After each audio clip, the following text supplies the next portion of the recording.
musulmans. Mais ben, Alpha Condé qu'il parte. Mais moi, il y a une chose qui m'étonne. Parce que, si je comprends bien, tu es malinqué.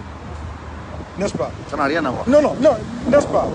Mais, parce que dans mon ethnie, par exemple, hein, chez les Peuls, on dit, si tu es Peul, tu es obligé de soutenir un peu. Maintenant, comment ça fait que quelqu'un qui n'est pas Peul, qui est malinqué, mais... Qui Moi, je ne soutiens pas les Peuls. Je ne soutiens aucune ethnie. Non, c'est pas ça. Mais comment ça fait que tu n'aimes pas le gouvernement d'Alpha Condé en tant que malinqué? Non, je ne dis pas que je déteste le gouvernement d'Alpha Condé. Oui. Je déteste leur manière de gérer le pays. Je déteste le système. Je ne déteste aucune ethnie en Guinée. Je me réclame de l'ethnie malinké. Ça, c'est vrai, je suis de Kouroussa. C'est vrai. Mais le problème ne se pose pas en termes d'ethnie. Le problème se pose en termes de bilan, en termes de gestion. Et aujourd'hui, si vous me parlez d'ethnie, c'est parce que le pays est mal géré. Vous ne devriez même pas chercher à comprendre de quelle ethnie je suis. Pas du tout. Vous n'en avez pas besoin. Vous avez besoin que de savoir est-ce que je suis un bon Guinéen, est-ce que j'aime mon pays, est-ce que je suis patriote. C'est ce qui devait vous préoccuper. Mais aujourd'hui, dès que vous voyez un Guinéen, la première question qu'on pose, vous êtes Soussou, vous êtes malinké, vous êtes forestier. Qu'est-ce qui a fait ça? Mais c'est la mauvaise gestion du pays, on n'en avait pas besoin. C'est parce que le pays est divisé, les gens usent de l'ethnostratégie pour diriger le pays.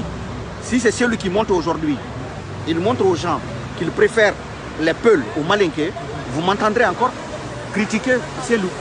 Mon problème ne se pose pas en termes d'ethnie, c'est en termes de gestion de pays. Mais Alpha Condé, qui n'a jamais eu un seul bulletin de salaire en France, est aujourd'hui président de la République de la Guinée. Il est président de la République de Guinée. Vous imaginez ce que ça fait? Il n'a jamais travaillé une seule journée en France pour avoir un bulletin de salaire. Je sais de quoi je parle. J'ai 3 ans en France. J'ai plus de 35 bulletins déjà de salaire. Qu'on me dise que je suis agent de sécurité ou quoi, je m'en fous. Quand même, je vis de la sueur de mon front. Et j'ai au moins plus de 30 bulletins de salaire maintenant là. Et lui, il n'en a pas un. Qu'il l'exige. Alors, donc qu'on prenne une personne comme ça pour aller diriger tout un pays, c'est la catastrophe. Cellou, c'est pas parce qu'il est Peul, il est malinké, mais tout le monde sait quand même que Cellou incarne des valeurs dont la Guinée a besoin. Cellou incarne des valeurs. Il connaît l'administration. Il a été ministre. Il a été premier ministre. Il connaît les Guinéens. Il a vécu en Guinée. Il connaît les villages guinéens. Il connaît les réalités. Il connaît la culture guinéenne. Il sait prier. Vous avez vu Alpha Condé prier? Il prend la main gauche, il met sur la main le bras droit. Vous imaginez ce que ça fait? Il ne sait même pas prier. Donc on ne sait même pas si il est catholique, il est chrétien, il est musulman. On n'en sait pas. Parce qu'il ne sait même pas prier. Et il n'a aucune considération pour l'âme humaine. Aucune. On ne peut pas considérer, on ne peut pas avoir de considération pour une telle personne. Donc à ton avis, Cellou, il est le meilleur. Il peut être le meilleur. Dans le tas, qu'on le veuille ou pas, dans le tas actuellement, quand vous prenez dans le tas, Cellou, il est le meilleur de loin.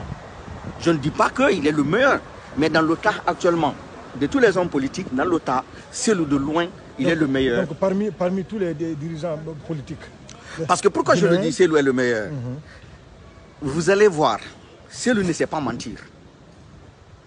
Et c'est ça qui fait que Cellou a du mal à gouverner. Parce qu'il ne sait pas mentir. Je sais de quoi je parle. Si Cellou te dit, je voyage à 6 h du matin, il me l'a fait à Dakar 2 fois. Je voyage à 6 h du matin, tu viens me voir. Parce que je suis venu lui poser un problème. Il dit, tu viens me voir.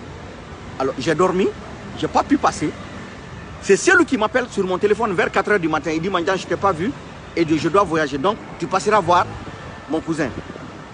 Est-ce qu'il y a actuellement un homme politique en Guinée qui peut te faire des choses comme ça? C'est-à-dire qu'il respecte son engagement.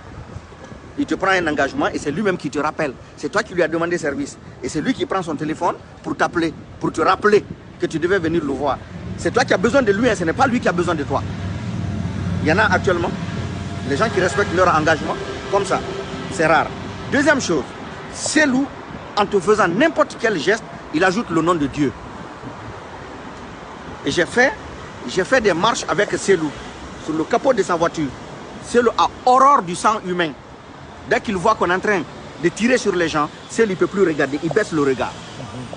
Et celui-là qui donne l'ordre aux gens de tirer,